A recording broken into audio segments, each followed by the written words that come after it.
The X, porque no es dos o es das. Yeah. X.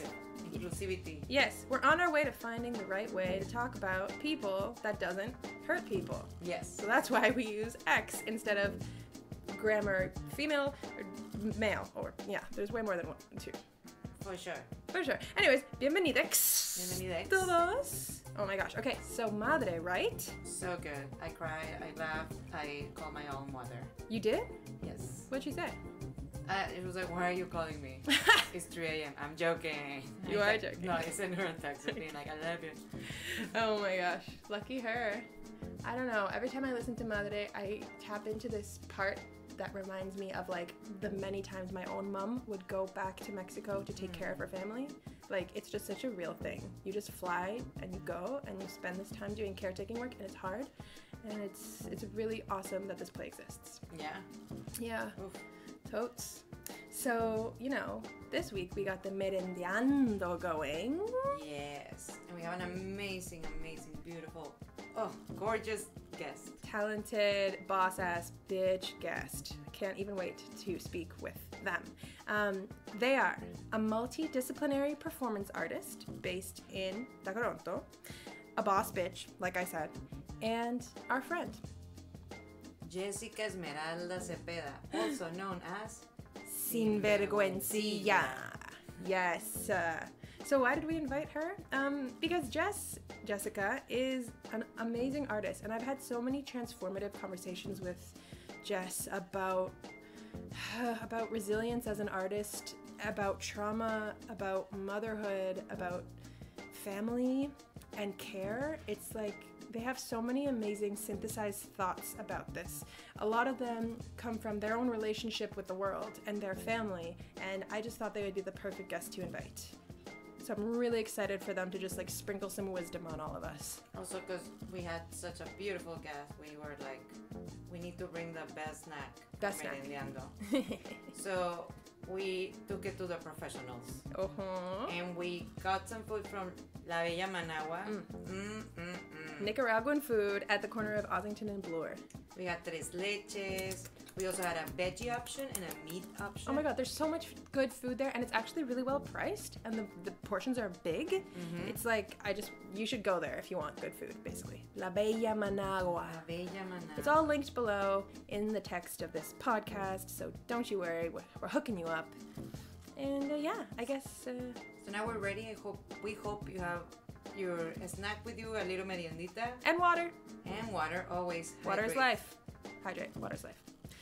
And just sit back, relax, and listen to this amazing episode of Merendiando.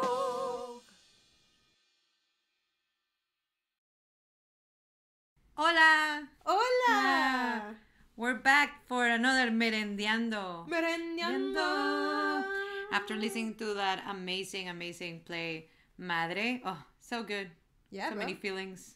Yeah, a lot. But I'm really excited because today we are here talking with a very special person in my life. And in my life. No. Yeah. Stop. They are an artist, a human being, a comrade in arms, and I'm going to let them introduce themselves. Why don't you go on ahead, blue person? Hello, my name is Jessica Esmeralda Zepeda, or also known as Sinvergüenzilla, or you can call me Sin for short. Oh, shit. Just kidding. You're not kidding. No. They're not kidding. What pronouns do you prefer? Oh, man. I like they, I like she, I use he or king or ma'am or sir or it. No, I don't use it. No, it is an evil clown. We don't want that. No. It is an evil clown. You are not that. Well, I could be. No, maybe to some I am, but. Sinvergüenzilla. Hi. Sin. Yeah. I would like to ask you to share with us just like a short bio. What would you say about your work? What do you want people to know about you? I am a performance artist based in Toronto. True. Yeah, with a diaspora connection to El Salvador. So yeah, I mean, I say performance artist or storyteller or shapeshifter or mystic. I don't know, anything that's not actor, because I think that's a really basic vocabulary that theater school like presses on one person, on someone who looks like me. So yeah, I don't know. That's why I also resonate with performance artists, because there's something about live performance and immediacy that that does resonate with me. If you throw, you know, a saxophone at my face, I can be like, yeah, let's play, let's do something and perform. And yeah, with like less preparation, kind of like less preparation, more presence, as you I taught like me. that. Yeah, so that's why I'm a performance artist. Yeah, that's who I am. Yeah. Less preparation, more presence. That is a direct quote from Adrienne Marie Brown, who wrote some sick books everybody should read. Yep. One of them is called Emergent Strategy, and the other one's called Pleasure Activism. Eso. My bros, everybody read it. Yeah, it's good. It's good. It's good. Yeah. It's that good. Yeah, so it's a little bit me. Cool. All right, so next question that we have for you is, do you want to tell us a bit about your immigration story, your diaspora story? Yeah, because I'm not an immigrant, but I am a settler in that sense. However, my parents are both from El Salvador and came under really not easy terms, but they're here and are doing the most with what they've gotten. But my story is, you know, not a unique one. It's very similar to a lot of people that have been exposed to trauma and mental health, and I'm just another micro of a macro problem. So that's what I would say is a lot of like where I've come from. You know, mental health is big, and immigration is big, and are they linked for you? I was just gonna say, and they're 100% linked. For me, they are. Yeah. You know, in what way, if you don't mind me asking? Yeah. Oh my gosh. No. Well, I mean, in terms of immigration, when there's a difference between people leaving out of desire for a better opportunity, and then there's a difference when, you know, there's violence against your body, your person, and you are kind of forced to leave. Yeah. As is the situation with my dad, and more specifically, you know, there was a civil war happening at the time in El Salvador, and he was really young, and just, you know, he was in university, and he was really passionate, so much so that, you know, the military heard and like kidnapped him and like a few of his friends and like beat the shit out of him. Like he was like held captive for like a little bit there, and he was like in university, so pretty young, pretty much a kid still. So yeah, anyways, he had to leave. He left El Salvador twice, actually, because once he was I'm trying to like condense the story, but like he left. These stories are always so they're huge. So long, so it's like, long story short, like he left. And actually, you can, if you want the story, it is published by Dani Zelko, who is an artist. Oh yes, Dani Zelko. Who actually interviewed my dad. So you can find that actually online. There's like an English version, and if you want the Spanish text, come find me. And I actually rolled around with copies of my dad's story, and I just like hand them out. I can give you I'm gonna give you one because I have them downstairs. It's diaspora. It's such a loaded question, like, and I haven't even answered what like the connection to PTSD or like mental health and whatever. There's no real answer. Like, I know it's such a broad one, but I'll just to like sum up basically, just like there's lots of PTSD involved, I think, in that story. With both my parents and my mom, like both my mom and dad. My mom has her own like epic story as well. It's like super heartbreaking, super filled with trauma and, you know, and abuse and all that. So so there's reasons why they had to leave their home, because they're forced out. It's either stay and succumb to the abuse, or run and leave, because for life to live. So, and they did. So, and in that turmoil, they collected a lot of like trauma and, you know, other next level racism, you know, like immigration and being in a new land that's denying the atrocities that are happening in your war, and you kind of dealing and not having the vocabulary of this new land, but also don't have the healing from your past land either. Yeah. So that's how I find the two connected. Are connected for me, at least. Totally. And how does this like influence your art or the way you create everything? Can I just ask one follow-up question? So where were you born? I was born on Turtle Island, so in Toronto. In Toronto, cool. Yeah. Go for it, Monica. So then, again, how's all these stories influence your own story and how you create? It almost burdens me because I, as I'm sure you've seen, like there's this thing of this desire to telling the story, but also wanting to tell your own story, not tell your own story, live your own life, actually, right, as an artist. So there was this thing when I was younger, I felt like because I was in search of something of the past, that I wanted to tell my parents' story, but it's actually not, I've learned now, it's actually not my story. Because that's how you end like the cycle of abuse, right? It's actually being like, okay, I see where my anxieties come from, and are those actually mine? So I'm in that. So when I was younger growing up, I was like in theater school, like it really messed with me because I was just like, what is my voice? You know, I had teachers being like, speak more Spanish, who did not speak Spanish. And I was like, so how, like when I think about it, I'm like, how were you going to really direct me? So they had no idea. Anyways, but yeah, so it was really conflicting and confusing. But now where I'm at, I feel 100% more confident in terms of like telling my own story, but being inspired by the previous experiences and stories before me. But that doesn't have to, it doesn't have to be verbatim what happened, right? That's where like fantasy and like sci-fi and like horror like is like my jam, and that stuff is like how I kind of help kind of segue the trauma or like heavier stories, but also live in a dreamland and fantasy, and that doesn't burden me and like tie me down of like trying to relive and retell the past the way it's supposed to be told. I can tell the story however I want to tell the story. Totally. Does that answer your question? No, yeah. That was a beautiful. It was a sick answer. It was ill. Mentally ill. Okay, we're not gonna like make that joke again. That joke is done now. Moving on. So, Jess, Sinvergüenzilla. How do you want me to name you? You can call me Jessica. Okay, so yeah, Jessica. Yeah. Even though I'm blue right now. Jessica's fully blue right now. Yeah, they don't know that. And I'm in a purple wig, but anyway. With rhinestones all over Jessica's We will face. post a picture so you can't wait. So you imagine it. Why are you like this right now? I was participating in a photo shoot for a 10 by 10. And I was photographed by Vero Diaz. Vero Diaz. I love Vero. Who is also my comrade, who is also like a fairy femme, a unicorn femme in my life. Yeah, so and I'm a crazy person as well, so I too am crazy. And I say it loudly and proudly. Yeah, and so I just was like, I have all these ideas for what I want to do for my photo shoot. And I was like, asking her to like stop me, but she was like, keep going. And so she really like let me be boundless in that sense. So I'm very lucky. I was very lucky. Yeah.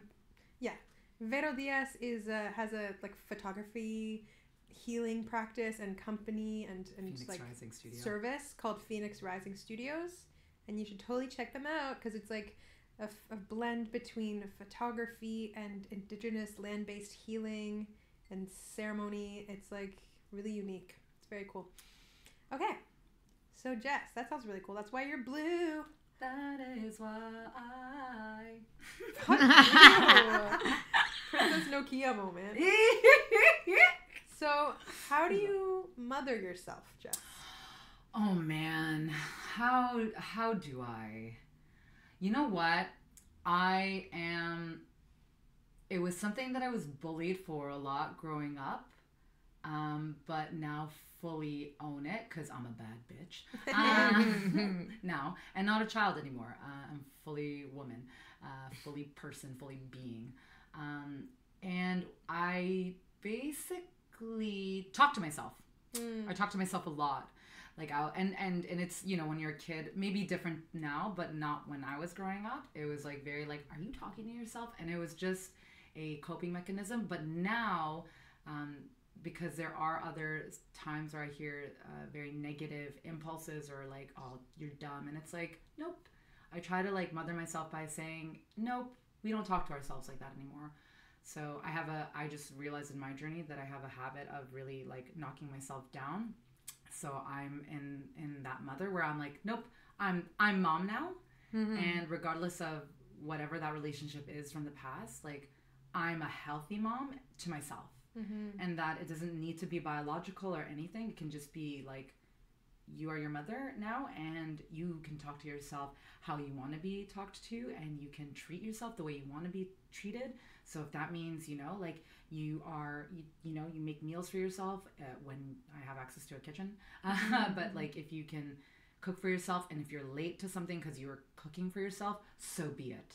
They'll bring it on. Like mom, who is me, will handle the situation. If you are, you know, like if someone is being really disrespectful, like you can like protect yourself and be like, nope, and I'm not going to get mad unnecessarily because I'm the mom now, and we don't need to waste that energy there anymore. So I really try to encourage talking to myself in a healthy, like beautiful way. Yeah. And if I do get super toxic with myself, to just be like, okay, like really channel that energy. I'll get like a pen and paper and write like, this is a toxic breakdown, write it out and go and fully go there then. Whoa. So I do it's like allowing the child to have the temper tantrum, and you have to like fully commit then. Like no holding back, but let it out and then get rid of it. Whether you burn that paper or whatever, or never read it again, but like it's out. Action, you've, you know, connected the intention. Like this is not to hurt anyone. It's literally just to let it out. So yeah, those are just like a few things. How did you learn those tactics? You know, like books, it's I read a book actually the first time I was technically kicked out of my house. I don't like to say that anymore, but I try to like it was a thing at the time. I was reading Women Who Run with Wolves. People love that book. I haven't read it yet. What? I feel like I don't need to. I'm like a boss ass bitch. I haven't read it because I don't read. I'm joking. I'm a firm. Honestly, I may be dyslexic. I may not be. Can't be sure. I don't go to a doctor to figure it out. Probably should, but I won't. Anyways, I think it's really cool to know the power of like picking up a book and starting at any page. You know, and just starting wherever. Whereas I feel like this book really facilitates for that. So it's like archetypes of the femme body, and like there's a lot of lessons and stories and mythologies from across the world that this like the writer Clarissa Pinkola, I think, I don't know how to pronounce her name, but yeah, it's a really beautiful book, and it really, like, that one took me months to read because it's pretty dense. But the stories are worth it. Like they're really transcending, like help one to transcend and like think next level as well, especially if you are a femme identifying person. So just because there's been such a war against that archetype. Totally. So, and it's like, well, there's a lot of mythology out there that actually talks about them in many ways, not just this one way that's like clean, crisp, dainty, or whatever. Virginal. It's like, actually, they're fierce as fuck. Actually, they're vengeful. Actually, they're broken. Actually, they're ancient. Actually, they're next level. Like, you know, they're violent too, right? And there's reasons. So I, like, that one was kind of like my descent into like how to really heal, because I just, at that time in my life, it was like 2014, I think, that I was just like, wow, like this is, and why I love horror movies, this is a demon that I must learn how to combat. And so I need to prep for that. So yeah, I don't know. And Instagram, like there's so many, like, Instagram's awesome. It's great. Like you always show me stuff that I'm like, wow. It's because I'm obsessed with like self-help Instagram life. For me, it's not self-help. It's more like resources. Like I have access to all these resources that people are giving me through Instagram and through Facebook. Like I think maybe we were talking about this the other day, but like Facebook for me has become literally a place where I can get culturally specific resources. Yes. Like I get like daily language posts from all these different indigenous languages I'm trying to get familiar with on Facebook. I get like news from people that I like and I trust, and like, yeah, anyway, Instagram's good. Instagram's good. Definitely. And it's pretty. It is, yeah. It's just like connecting something like visual, which I, as you can tell, I'm a very visual being, like person. I learned that way a lot. And so it just gives a really, just a way in. Yeah. Dope. I know. I want to read now. I want to read so much. I have the book, so, you know. Or I just want to talk to you more, so I don't need to read. That's true. I just learned through you. You definitely should talk to Jess more. I talk to Jess. Yeah, I should talk more. Yes. I will. But I, you know, like I also am kind of in this level of now, like letting more people in where I wasn't before. Yeah. Oh. Yeah. It affected a lot of things, like friendships and my art as well. So there's something about isolation and that's real.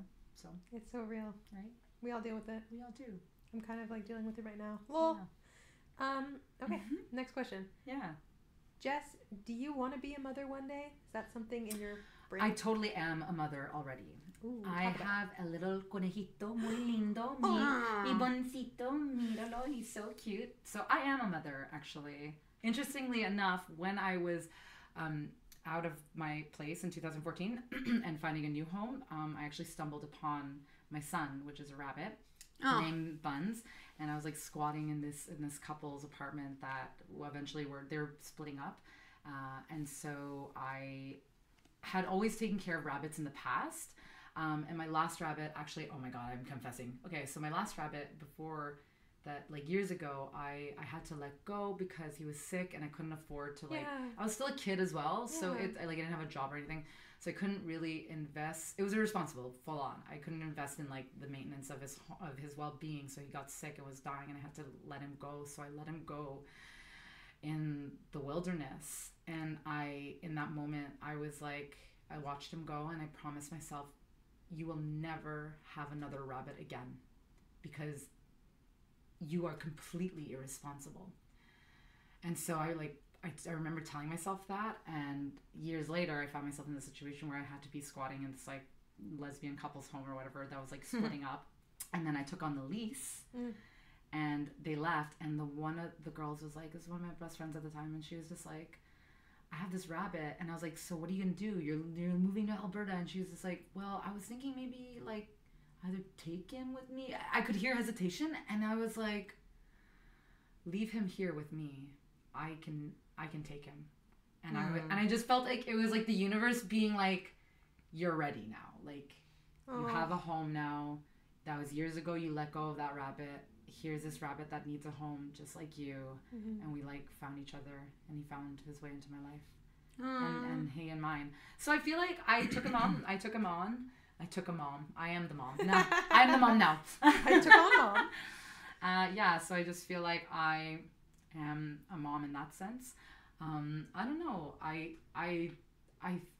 don't know if biologically I'm going to, like push one out. Yeah. I don't, but in that sense, probably not. Most likely not. Only because I feel like with the way life is going in my life, I hold the responsibility of mother probably too heavy. It's no joke. It's serious. It's a lifelong thing. Yeah. So part of me is like, well, if you're not really preparing for it now, when the hell are you going to prepare for it? I feel like you are preparing for you are mom. Like you just said, like, I don't know. Right. But a rabbit is a different responsibility than a human. Yes. It's like level 1. Okay. Maybe 1A. Like, okay, and I feel also like, as we were mentioning, how trauma is something that you inherit. I'm super aware of that when I'm thinking if I want to have a child or not, being like, I have all these things in my mind already that I don't know who put there. It's been given to me. Yeah. And I don't want, sometimes thinking like, I don't want my child to have stuff that I haven't even been able to resolve. There's a book I'm reading right now called It Didn't Start With You by Mark W. Mark W. You know what? We'll look for it. Yeah, but the title for sure is, I'm better with titles than authors, clearly. It Didn't Start With You, and it's discussing this thing that you're talking about, which we all know now. It's intergenerational trauma, which is 100% a real thing. They back it up with facts and science and like a lot of research there. And as I'm reading it, I too am coming to this conclusion as well of like, I have all this baggage that yes, you can heal in this lifetime is very true, but there's also a lot of it that I cannot figure out because it has a lot to do with my parents actually figuring it out as well. And so it's not all on me to figure out either. So it's like, how much do I really want to pass on biologically? I think actually just being in the present as I am, I can do way more good than I can actually being an actual mother in that sense. I keep saying biological sense. Yeah. So, because it's real. You're 100% right. You can totally pass on stuff that you don't even know you're passing on. It's in our DNA. Bro, like, I'm surprised I was even born. Oh, yeah, me too. Like, I'm surprised. Like, constantly every day. But on the flip side of that, I just also want to share, as much as generational trauma is passed down, generational wisdom is just as equally important. And I think that's something that now you're starting to hear pop up more in conversations on Instagram, whatever, and self-care and healing, and especially to, you know, like, I feel like Indigenous youth like need to hear that more so, if anything, just because it's as we're like, as we now know, as people that have been wronged so heavily, but also have such incredible history and knowledge, and that's the kind of like thing to remember, when no matter like how much trauma or abuse or whatever you've come from, to also be able to acknowledge and see like there's a lot of magic there as well, that maybe you haven't had your elders, like I never had a grandmother really ever around, but that I think it's beautiful to know that I am so connected to my diaspora, and that it manages to fly here to me somehow, and that there is a wisdom there. I think it's in your body. I think it's in, like, because you're made of, no one is new here, you know, like no one's new here, and all your blood and your bones, and like that's like, apparently your little fetus baby egg, your egg was developed in your grandmother's womb when she was like creating your mother's body. 100%. Like everyone's born with all the eggs they already need in their entire life. So like you and your grandma are like high-fiving OG, like way back in the time. And the thing that fucks me up, and I still don't know the answer to, is I have 2 grandmothers. So where was I? Well, that's because it is connected. This book talks about that too. So it is, you were also connected with your dad in that sense, because it's like in his sperm. I don't know. I'm like still in that chapter, but it is like there is a connection to your other grandmother as well, and it is through like, if you know you have a mother and father that gave birth to you, then, and yes, there is. So then they both have an egg, and then they both like, then it's just me. Exactly. So you do have, and that's what people forget. It's like, yes, the trauma, yes, it's there, but also like, if you can find their gold, like if you can find their like whatever, anything positive, it could be like, wow, the beauty in my hands is that of my grandmother's, because I never met her, but my dad always says I have her hands. Anyways, so I'm like, great, like I didn't know her, but like that's an element that like I'll do my nails in her honor, right? Like that's my connection to her. Great. I don't know, but I'm just gonna take their word for it, and I'm gonna believe that somewhere in that there's like beauty, because that's all I have really to go by. So you're right, there is. Yeah. Okay. What are some qualities you admire in a daughter? Aww. In a bunsito. In a little buns conejo. Why is he nice? Oh my god. The curiosity. Okay, so Buns does this thing, my rabbit, where he's a little troublemaker. I love him. Yeah. He's a big time trickster energy, which is kind of like very humbling actually. So those, and I guess I would really appreciate that actually in any child. It's really about, you know, like kind of don't take yourself too seriously.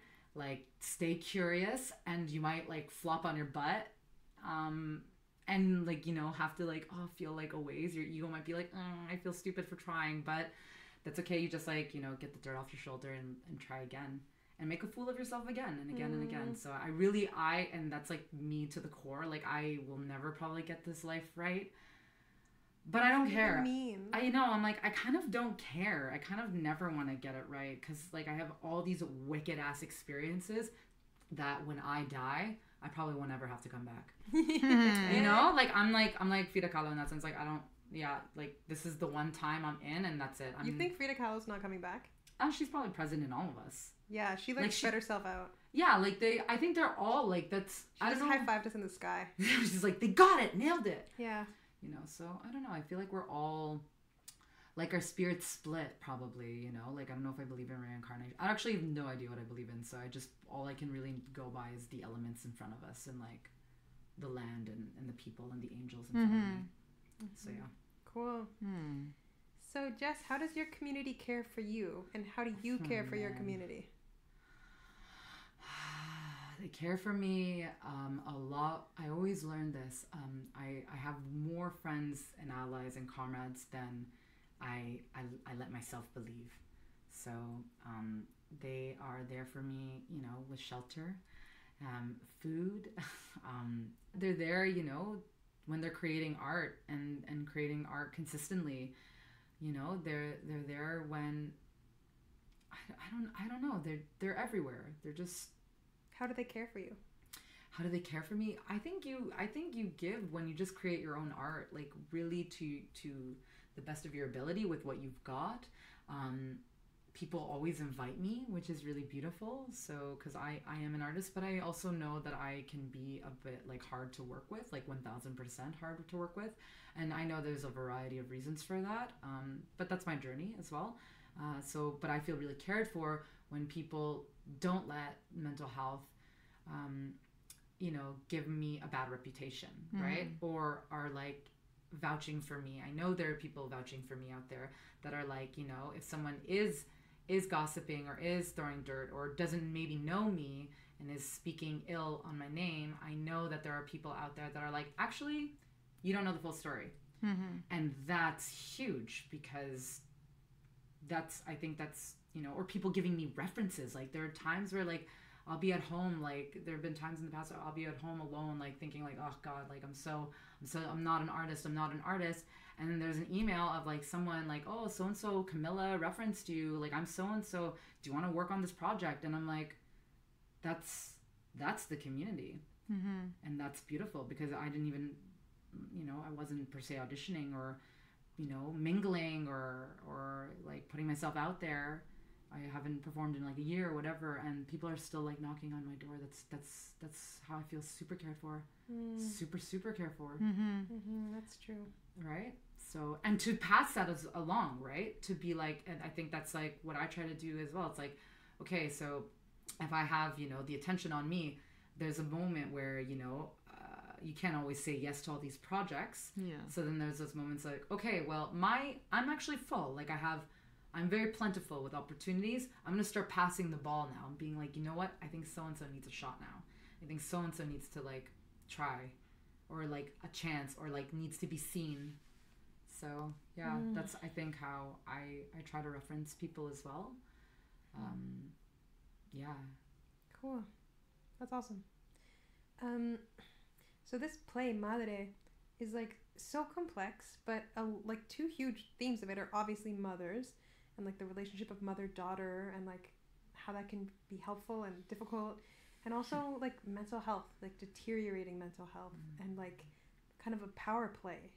So I'm wondering, Jess, if you could tell us about a time that you were resilient with mothers and mental health, like whatever story comes to mind, but like a time that you found some kind of resilience. Yeah, I mean, I think it had to do again with art. There was a time, so after 2014, like when I found a home that I claimed as my own, in other words, I was paying for rent at a place. But like, and it was yours, and you could like lock the door. And I could lock the door. Yeah, exactly. Like I was safe, whatever. I think there was a moment where I started creating art, and I was trying to figure out like, what do I want to say? So I started going to these like, actually this like poetry kind of like spoken word thing. It was a blank canvas. At the time, they were holding these events called Dead Poet. So, and I think they still do actually. And so I started asking myself, like, I don't know how to heal this relationship with my mother. I don't want to be mad at her anymore, but I also am mad at her. And mad at like just the way the dice was rolled for me. So then I was like, why don't you start like publicly, like just denouncing that and using art in that sense in your favor. So I feel like that's helped me with my resilience in terms of like making the situation that was like, you know, just not the best for me and trying to say like, okay, so how do I create? how do I phoenix, right? With what I've got and like rise up from the ashes. So I think, and it worked. Like there was like a year where I was just like, you know, always going and again, just putting myself out there in a way that I thought was cool and wasn't necessarily mainstream or popular or like What was it? I mean, like, it was like, you know, playing with face paint and like, you know, like taking photos of myself and playing with personas and doing workshops with Aluna and like, you know, going to Dead Poet and saying, and also maybe telling myself a new narrative.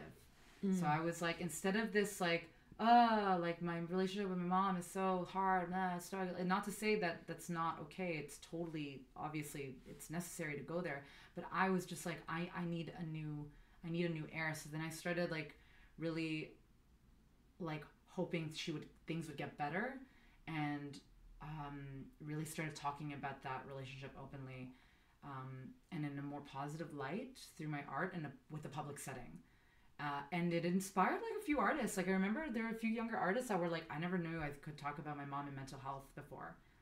It's so taboo. It is so taboo, but not actually anymore. Because now you're seeing this like uprise of like movies like I, Tonya come out, or like Russian Doll, or like Next to Normal. That's a musical that is Next to Normal. You know, like you're starting to see these like cool, and then that these strained mother-daughter relationships create badasses actually. These like complex, you know, people that are, you know, not these soft, pathetic, not to say women are pathetic, but like these soft, vulnerable women that's okay if you're vulnerable, but also like there are these like rough, like edgy women out there that you know, deserve just as much of a voice.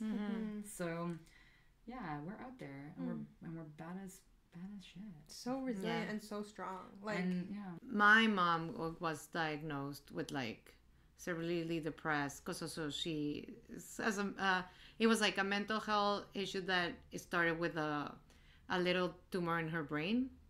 So then that developed like her being like extremely depressed and suicidal and all that stuff. And it was like from one week to another, my mother wasn't there. And that and for me it was like, oh my God, how do I deal with this? And then I realized I was like, my show was stuck. And it sounds horrible, but I was like, my show wasn't moving. And then I was like, this is the narrative, because it actually made me confront my relationship with my mother. Always. Like, it wasn't like, yes, it was, now things are better, but it was like, at that moment I was like, I haven't talked to my mom in almost a year. Like, I've talked to her, I messaged her, yes, but I haven't seen them in like a year and a half. So that, that situation actually opened a whole way of communicating and a whole thing of like, where are we standing in each other's lives and how do we treat each other? 100%. So that for me was like, because we had mental health issues in our family, but it wasn't like, we ignore it as usually families does. But when it got to the point that it was like, your mom needs to be committed to a clinic right now, that's where all the family was like, we haven't talked to each other in months. How are we as a family? Because that also like had to do a lot with how she was being diagnosed, because it was a lot of stuff were hitting her even harder. So that was like a lot of stuff. It was like, it's still happening. So it's like, it's weird and it's hard, but it's such an opportunity to see where we stand as a family and as people, how we are in each other's lives. But and to create forever as artists. Exactly. Like that's kind of the messed up but like amazing part of it too. I always joke about this. I'm like, when it's really hard, I'm like, okay, I'm in it, but I know in the future this is going to be some great material. This is going to be such blessings. I just don't see it right now, but like in the future it's going to be really, really good. And as an artist, it makes you push 100% to the places that you're like, I don't want to go there, and then we sing, let's get triggered tonight, let's get triggered tonight. Exactly.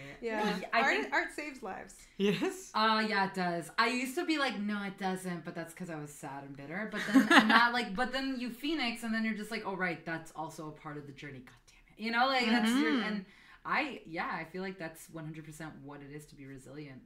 Is to just be again like, oh, I just tripped and I scraped my knee and I'm gonna clean it, and ow, it burns, and put a Band-Aid, ow, and learn how to walk again.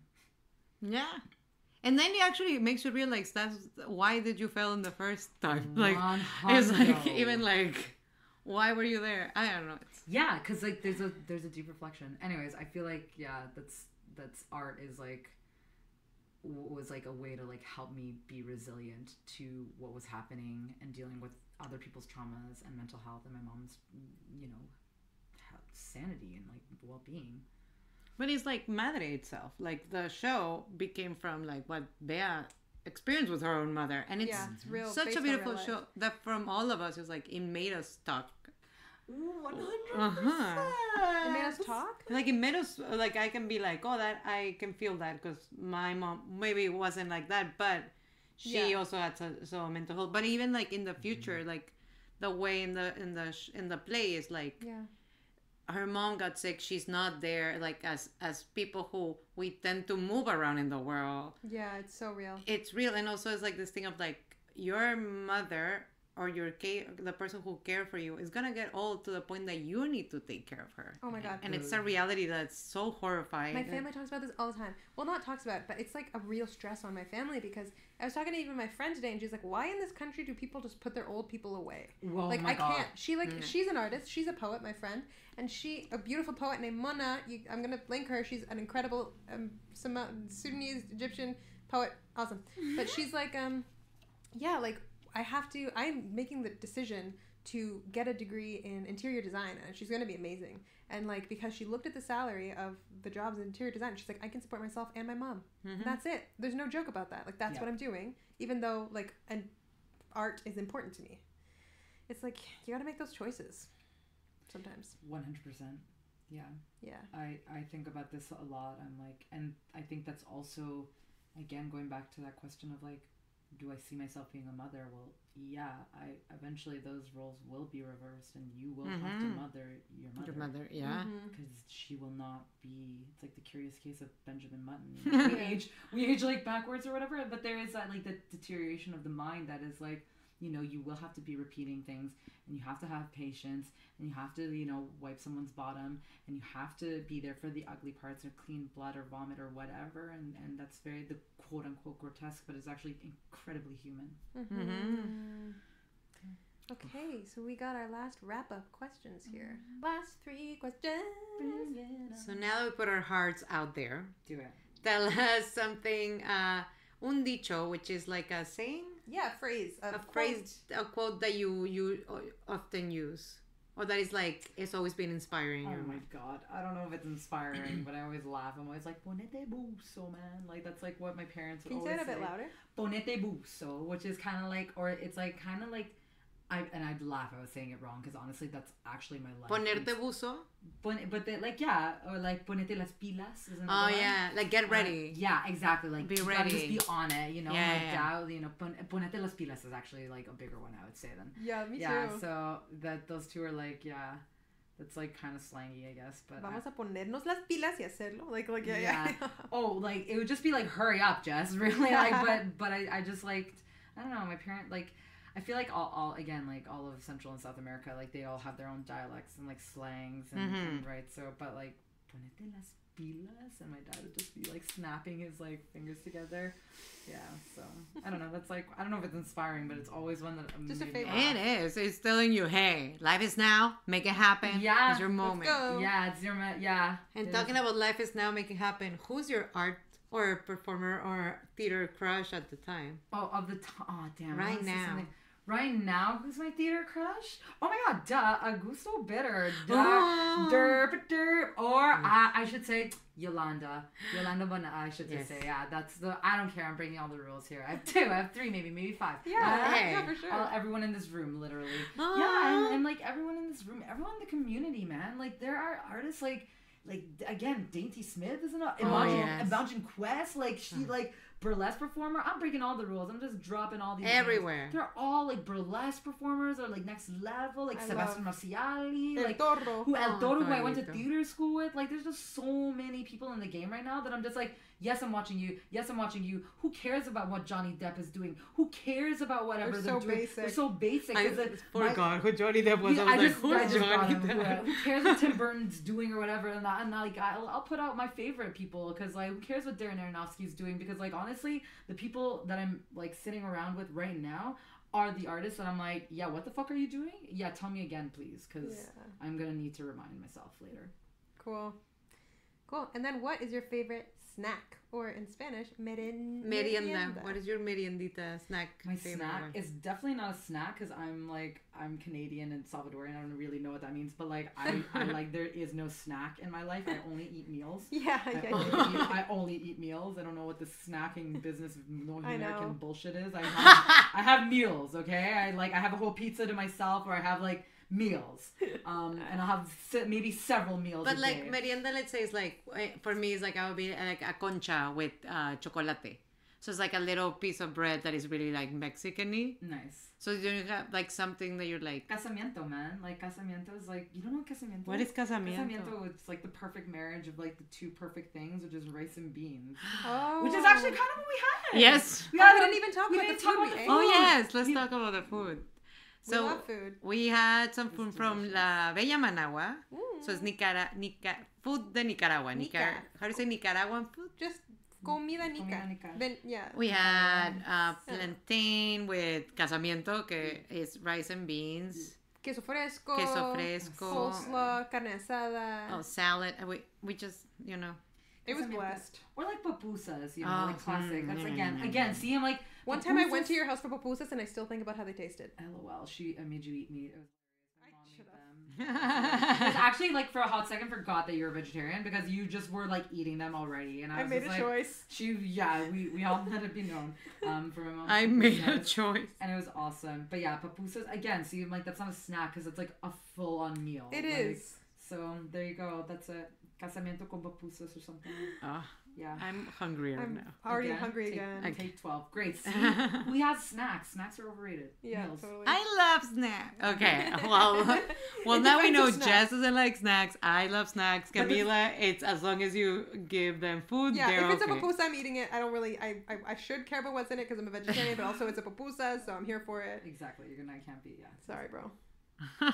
Okay. Thanks so much for talking with us, Jess. Thank you for having me. I love the podcast. Honestly, this is my favorite podcast right now, so let it be known. No, you should. Radio Luna Teatro is produced by Luna Theatre with the support from the Metcalf Foundation, the Laidlaw Foundation, the City of Toronto, the Canada Council for the Arts, the Ontario Arts Council, the Toronto Arts Council, and Playwrights Workshop Montreal's Glasgow Translation Residency in Tadoussac. Luna Theatre is Beatriz Pisano and Trevor Schwellness, with Sue Ballant and Gia Namens. Radio Luna Theatre is produced by Camila Diaz Varela and Monica Garrido. For more about Luna Theatre, visit us at alunatheatre.ca, follow @Luna Theatre on Twitter or Instagram, or like us on Facebook.